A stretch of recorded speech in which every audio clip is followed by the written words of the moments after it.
Qu'on soit prêt ou non, il arrive. J'ai grandi dans un quartier qui donnait directement sur une étendue de bois. Les maisons bordaient un côté de la rue, et derrière elles, il n'y avait rien que des arbres sur des kilomètres. Quand j'étais plus jeune, un groupe d'enfants de la rue, dont je faisais partie, avait l'habitude de jouer ensemble presque tous les week-ends en été. On restait dehors tard dans la nuit parfois, jusqu'à ce que nos parents nous crient de rentrer. L'un de nos jeux préférés était cache-cache. On jouait généralement dans les jardins arrière et à l'orée des bois. C'était amusant pendant la journée, mais la nuit c'était différent. Les arbres absorbaient la lumière et tout se ressemblait, peu importe où vous étiez. C'est ce qui rendait ça effrayant et c'est ce qui rendait ça amusant. La dernière fois que j'ai joué à cache-cache dans ces bois, c'est quand j'avais 14 ans. C'était en août. Il faisait chaud et humide même la nuit. Nous étions 5. Moi, mon ami Tyler, son petit frère, Matt, et 2 enfants du bout de la rue, Jason et Eric. On avait tous décidé de jouer dehors parce qu'il faisait plus frais que de rester assis dans le sous-sol de quelqu'un. La règle était simple. On pouvait se cacher n'importe où dans les jardins ou dans les bois, mais il fallait rester assez près pour entendre quand le chercheur appelait la fin de la partie. Jason s'est porté volontaire pour chercher en premier. Nous autres, on s'est dispersés en courant. Je suis allé dans les bois avec Tyler. On s'est séparés une fois qu'on a passé la première rangée d'arbres. Je me suis accroupi derrière une bûche tombée, mon cœur battant fort même si ce n'était qu'un jeu. Je pouvais entendre Jason crier les chiffres dans le jardin, sa voix résonnant dans la nuit.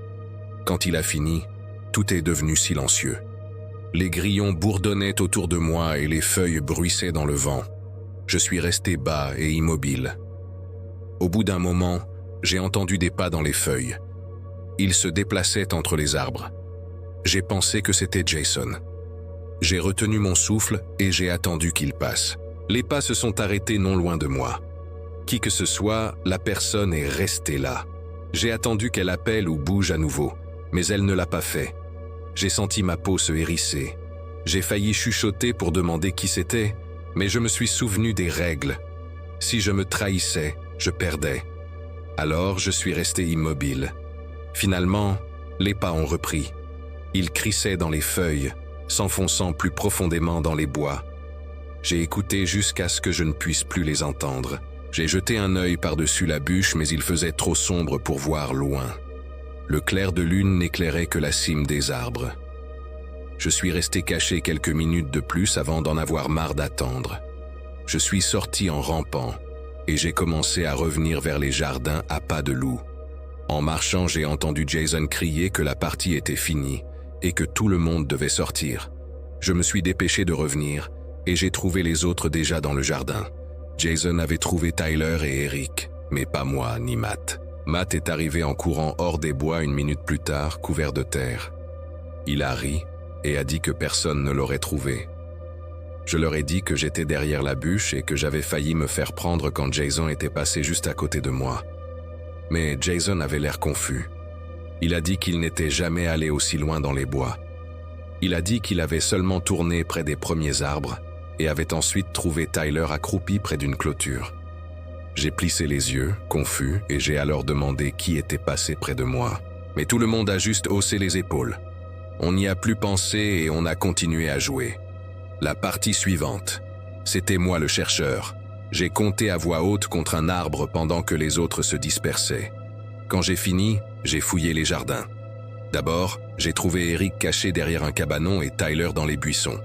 Ensuite, je suis allé dans les bois pour chercher Jason et Matt. Les bois étaient silencieux, à l'exception des insectes. Le faisceau de ma lampe de poche balayait les arbres. J'écoutais attentivement, essayant de capter un mouvement. Au bout d'un moment, j'ai repéré Matt, accroupi près d'un tronc d'arbre. J'ai crié que je l'avais eu, et il est reparti en courant en riant. Restait Jason. J'ai cherché plus profondément, criant que j'arrivais. C'est là que je l'ai entendu à nouveau. Les bruits de pas lents et lourds se déplaçant dans le noir. Il venait de juste devant moi. J'ai éclairé dans cette direction avec ma lampe de poche, mais les arbres étaient épais. J'ai marché lentement, en essayant de ne pas faire de bruit. Les pas se sont arrêtés. J'ai attendu. Bon, J'avoue que je commençais à être un peu nerveux. Puis j'ai entendu Jason appeler de derrière moi que la partie était finie. Je me suis retourné vivement. Il était déjà en train de retourner vers le jardin. Confus, je lui ai demandé s'il venait juste d'être devant moi. Il a dit « non ». Il s'était caché plus près de la maison tout le temps. J'ai senti mon estomac se nouer. 2 fois maintenant, j'avais entendu quelqu'un bouger dans les bois qui n'était pas l'un de nous. Je me suis dit que c'était probablement un animal, mais les pas avaient dû sembler humains.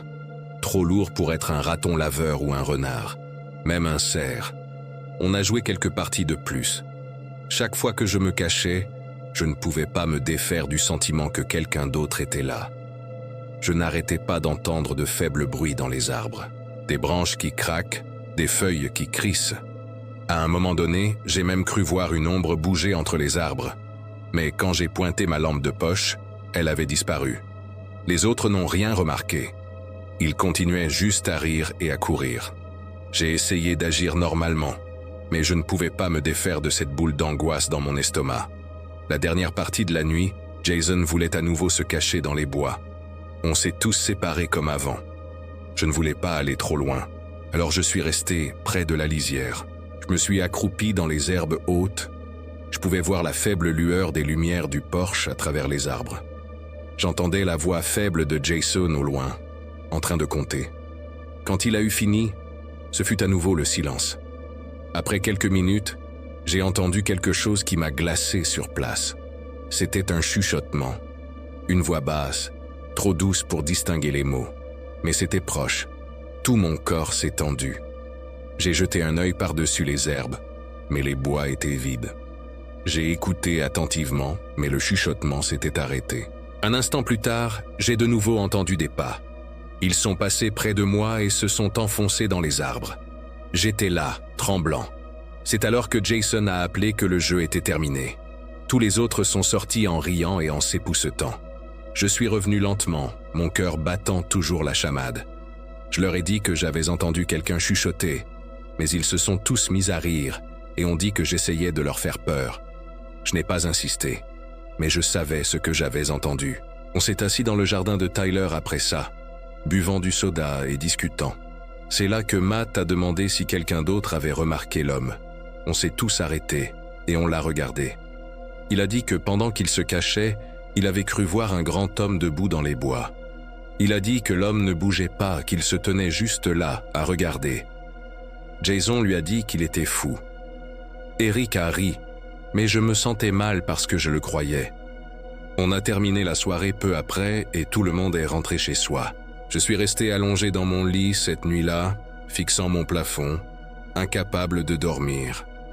Je n'arrêtais pas d'entendre le chuchotement dans ma tête, le lent crissement des pas dans les feuilles. Je n'ai plus jamais joué à cache-cache dans les bois. Même maintenant, des années plus tard, chaque fois que j'entends des feuilles craquer sous des pas dans le noir, je repense à cette nuit-là. Je pense à cet homme que Matt a dit avoir vu. Je pense aux pas qui n'étaient pas ceux de Jason et au chuchotement que je ne peux toujours pas expliquer. Peut-être que c'était un étranger de passage. Peut-être que c'était quelqu'un qui vivait là-bas. Tout ce que je sais, c'est que lorsque vous vous cachez dans les bois sombres, vous ne savez jamais vraiment qui d'autre se cache avec vous. Le 6e joueur. C'était un samedi après-midi chaud en juillet dernier. J'avais 14 ans à l'époque, et je vis dans la partie rurale de la Pennsylvanie. Mon jardin est immense. Nous avons des hectares d'herbes rases, des arbres, et un vieux cabanon de rangement au bord du jardin. Mes amis et moi passions presque chaque journée d'été là-bas. Ce jour-là, il y avait moi, Ryan, Josh, Adam. On s'amusait juste. On jouait au basket avec le panier que mon père avait installé près du garage. On a joué pendant environ 1 heure avant d'être tous fatigués et assis dans l'herbe, en sueur et buvant de l'eau. C'est là qu'on a vu un gamin qu'on ne reconnaissait pas remonter le chemin de terre qui passe devant ma maison. Il avait l'air d'avoir environ 16 ans, plus vieux que nous, plus grand aussi. Il avait les cheveux noirs un peu en désordre et portait un t-shirt gris et un jean, même s'il faisait chaud. On a tous arrêté de parler quand on l'a remarqué. Il s'est approché de nous comme s'il nous connaissait déjà. Il a demandé si on voulait équilibrer les équipes et faire un 3 contre 3. Aucun de nous n'a répondu tout de suite. Finalement, Adam a demandé qui il était. Le gamin a dit qu'il s'appelait Keith. Il a dit qu'il habitait juste un peu plus loin sur la route et qu'il se promenait dans les bois quand il nous a vus. On s'est tous regardés. J'ai vécu ici toute ma vie et je n'avais jamais vu ce gamin une seule fois. Mes amis non plus, mais il avait l'air assez normal, je suppose. Ben lui a demandé s'il voulait jouer au basket. Keith a secoué la tête et a suggéré qu'on joue plutôt à Manhunt, chasse à l'homme. Il a dit que mon jardin était parfait pour ça, car il y avait tellement d'endroits où se cacher. Sur le moment, je ne pense pas qu'aucun de nous ait réfléchi à ce commentaire, mais avec le recul, ça aurait dû être un signal d'alarme. Comment ce gamin pouvait-il savoir quoi que ce soit sur ma propriété? On a tous accepté de jouer. Ça semblait plus amusant que de rester planté là dans la chaleur. On s'est séparés en 2 équipes. Keith s'est immédiatement porté volontaire pour être dans l'équipe des chasseurs. En premier, il a dit qu'il adorait être le chercheur. Donc c'était Keith, Adam et Josh qui chassaient, et moi, Ryan et Ben qui nous cachions. Adam a donné un coup de pied dans un ballon de foot pour signaler le début. On s'est enfui en courant dans le jardin pendant que les chasseurs couvraient leurs yeux et comptaient. Ryan est parti vers la lisière des arbres. Ben a sprinté vers le côté du garage. Je ne voulais pas encore me cacher dans les bois, alors je suis allé dans le cabanon de rangement. Ça sent toujours l'essence et le vieux bois là-dedans. J'ai trouvé une pile de bâches pliée dans le coin. Alors j'ai grimpé sous l'une d'elles et je suis resté immobile. Je suis resté là-dessous pendant au moins 10 minutes, mais ça m'a semblé une éternité. Personne n'est venu. J'ai commencé à penser que les chasseurs avaient peut-être abandonné. Mais ensuite, la porte du cabanon s'est ouverte en grinçant. La bâche a été arrachée de sur moi d'un mouvement rapide. Je suppose que c'était une cachette évidente. J'ai levé les yeux vers le visage souriant d'Adam. On est retournés tous les 2 sur la terrasse. Quelques minutes plus tard, Ben est arrivé. Il s'était fait attraper, lui aussi. Oui, finalement, Adam et Josh sont revenus. On est tous restés là à boire de l'eau. Mais Keith n'était pas là. Au début, personne n'a rien dit. Puis Josh a demandé où était passé Keith. Aucun de nous ne le savait. On a attendu encore 10 minutes, pensant qu'il reviendrait d'une seconde à l'autre, mais il ne l'a jamais fait. Adam a finalement haussé les épaules et a dit que c'était peut-être juste un gamin bizarre. Et il est parti. Le reste d'entre nous était d'accord, même si ça semblait étrange qu'il disparaisse comme ça sans rien dire. Quand les autres sont partis vers le coucher du soleil, je suis rentré à l'intérieur. C'est là que j'ai remarqué quelque chose de bizarre près de la fenêtre de ma chambre.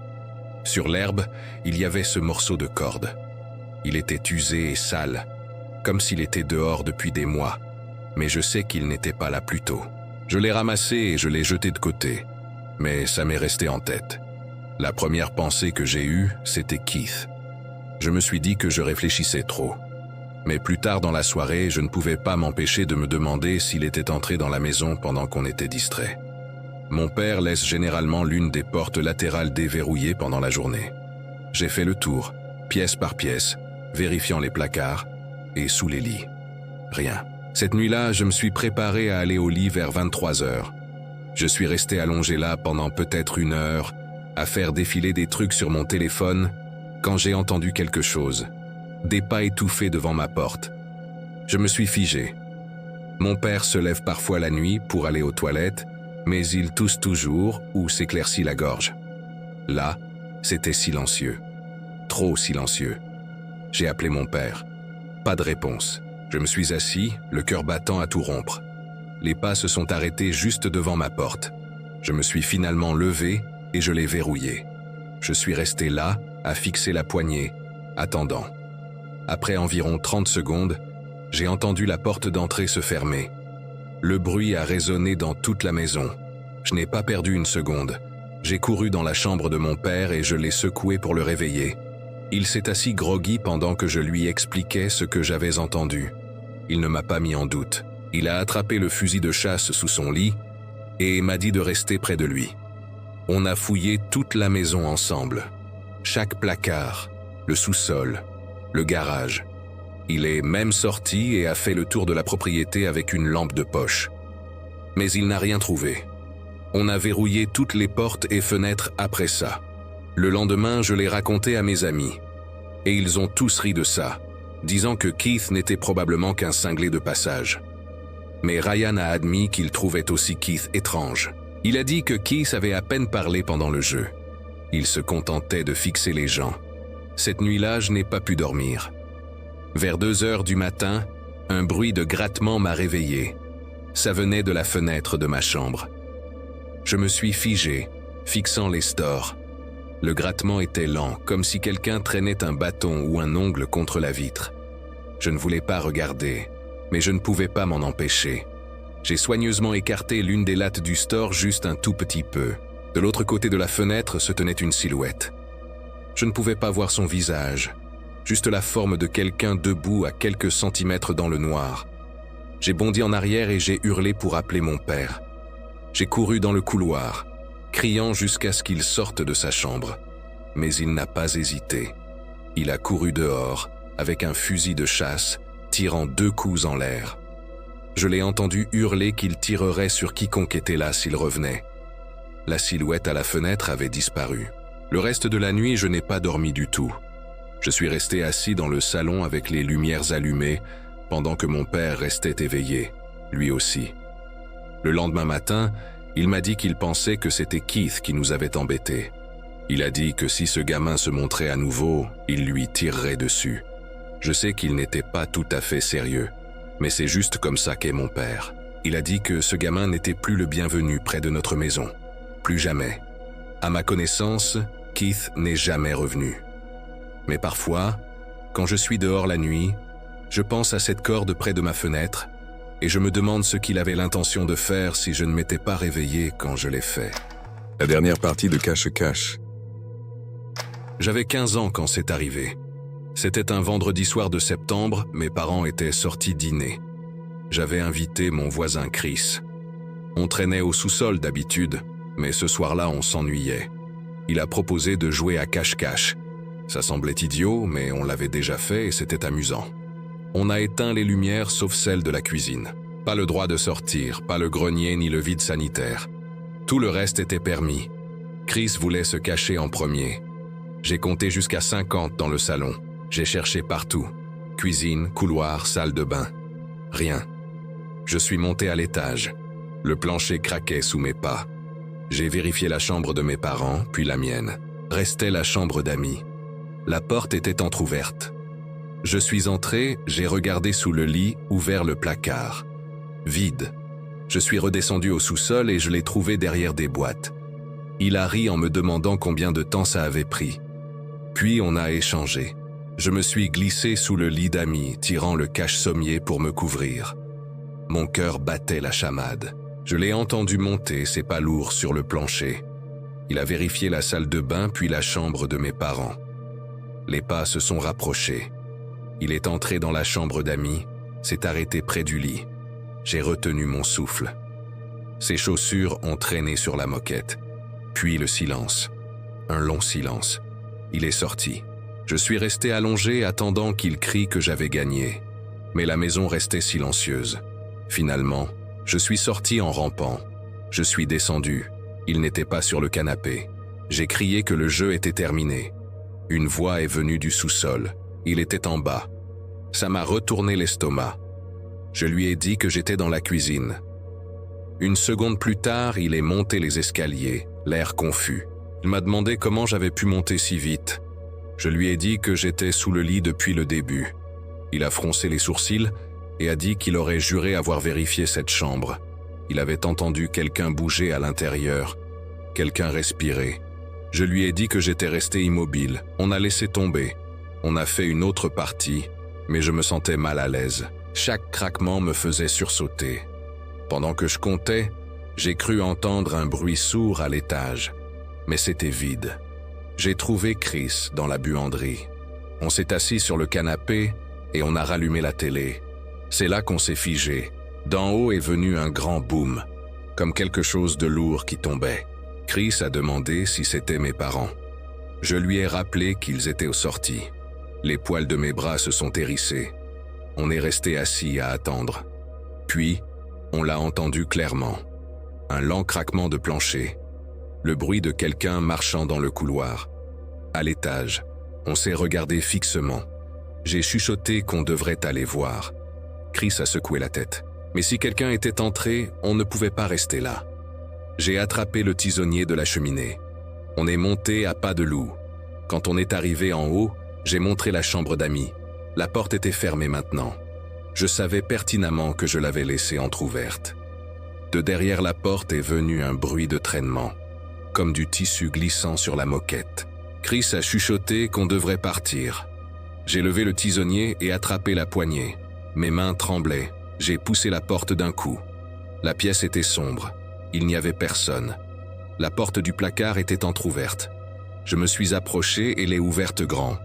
Rien d'autre que des manteaux et des boîtes. On a laissé échapper des rires nerveux. Mais alors, juste au moment où on se tournait pour partir, on a entendu un autre bruit, cette fois en bas. Le bruit de la porte d'entrée qui s'ouvre et se ferme. On s'est figé. Chris a chuchoté que quelqu'un était dans la maison. On a couru dans ma chambre, lumières éteintes. Je serrais le tisonnier. Il y a eu de faibles bruits de pas au premier étage. Mon téléphone était sur le canapé. La fenêtre était trop petite pour sortir. La seule sortie était par le couloir. Les pas se sont rapprochés. On a entendu la porte du sous-sol s'ouvrir. Les pas sont descendus un par un. On a expiré de soulagement. On en a profité pour courir. On a dévalé les escaliers, traversé la cuisine, et on est sorti par la porte de derrière. On ne s'est pas arrêté avant d'arriver chez Chris. Ses parents ont appelé la police. Les officiers ont fouillé ma maison de fond en comble. Ils n'ont rien trouvé. Aucun signe d'effraction. Ils ont dit que c'était probablement la maison qui travaillait, ou notre imagination. Mais Chris et moi savions ce qu'on avait entendu. On savait que quelqu'un avait été à l'intérieur. Pendant des semaines, je n'arrivais pas à dormir. Chaque craquement me faisait penser que quelqu'un était dans le couloir. C'était la dernière fois que je jouais à cache-cache. Chris et moi n'en avons jamais vraiment reparlé. Mais parfois, quand on se regarde, je vois qu'on se souvient tous les deux de cette nuit-là. La nuit où cache-cache s'est transformé en autre chose. Même maintenant, des années plus tard, je pense encore au bruit du placard, au traînement sur la moquette et au pas au premier étage. On n'a jamais su qui c'était. Peut-être un cambrioleur qui a réalisé qu'on était là. Peut-être quelqu'un qui s'est éclipsé quand on a couru. Tout ce que je sais, c'est que jouer à cache-cache cette nuit-là nous a montré à quel point il est effrayant de réaliser que vous n'êtes pas seul dans votre propre maison.